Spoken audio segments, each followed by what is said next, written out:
Welcome to this explainer. Let's be real for a second. You're probably taking this all in with a digital device right in front of you, right? Maybe you're even getting ready to take notes by furiously tapping away on a keyboard.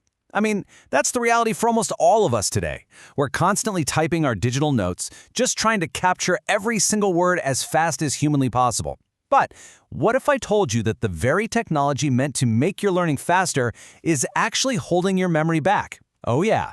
Today, we're exploring some truly counterintuitive science about learning that's going to completely change how you capture information.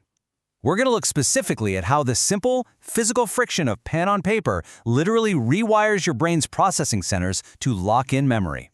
Okay, let's dive into this. Section 1, the typing trap. So we live in a world where speed is king, right? And because of that, our go-to habit is relying almost entirely on digital devices for note-taking. It feels incredibly efficient. But think about this for a second. Why do we type so incredibly much but seem to remember so little? I mean, many students and professionals today only type their notes. And when you type, you can go blindingly fast. Clack, clack, clack, clack, clack. You're basically acting as a human transcription machine. The average person can type around 40 to 60 words per minute, and some get way closer to 100. But here is the massive disconnect. Your brain's ability to actually comprehend, analyze, and encode new complex information, well, that operates at a much more deliberate pace. When you type verbatim, literally just mapping keystrokes to the sounds you hear, you are completely bypassing your brain's critical thinking centers. So despite capturing every single word at lightning speed, you struggle to actually retain any of it. You've downloaded the data to a document, sure, but your brain hasn't actually absorbed it. Which brings us to Section 2, Brains on Ink.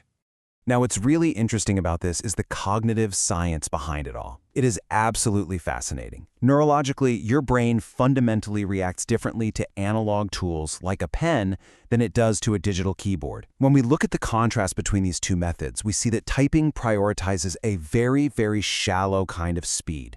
When you type, the action is purely motor reflexive. You hear a word, your fingers quickly hit the right keys, and you just move on. It's a shallow process that entirely bypasses the brain's critical analysis centers. But handwriting demands something entirely different. It requires slow, careful, deliberate thinking.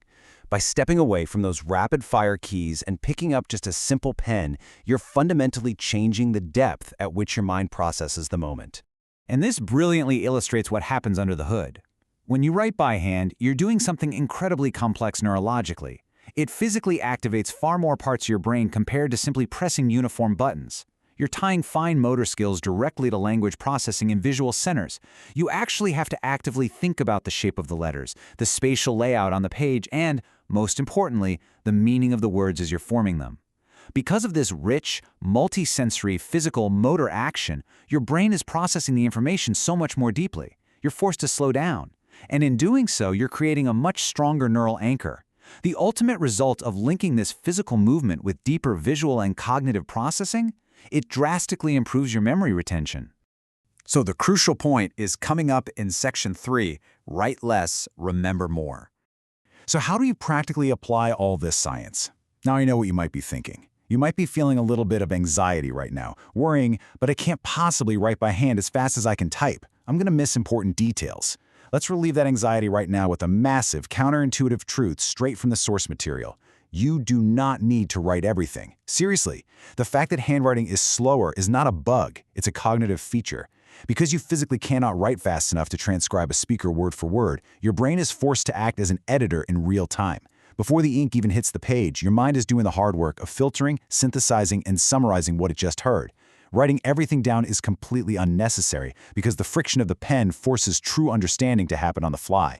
Instead of acting like a passive transcriber, your real goal is to curate your focus down to just 3 essential elements. Step 1, formulas. Step 2, definitions. And step 3, important points. Why just these 3? Well, because formulas, definitions, and core arguments are the ultimate scaffolding for your memory. They're the structural pillars of whatever you're trying to learn. You really don't need all the conversational filler words surrounding them. By restricting yourself to only capturing these specific, high-level concepts by hand, you're engaging with the material actively rather than passively. You're basically building out a conceptual map in your mind, supported by just enough physical ink to lock it into place.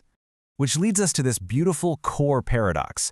Just a few handwritten notes can dramatically improve your memory. Let that sink in for a moment. Write less, remember more. It goes against literally everything our fast-paced digital world tells us about productivity. But typing everything is passive learning. The information simply flows through your ears, out your fingers, and completely out of your mind. By deliberately choosing to write less and doing the slow, physical work to filter and synthesize that information by hand, you're practicing active learning. You are actively choosing to retain that knowledge for the long haul. So, I'm going to leave you with this final provocative thought to consider. The next time you sit down to process new information, the next time you really need to comprehend and learn something important, will you default to reaching for the keyboard, or will you reach for a pen? Thank you so much for joining me for this explainer, and I really hope this helps you capture knowledge a little more deeply moving forward.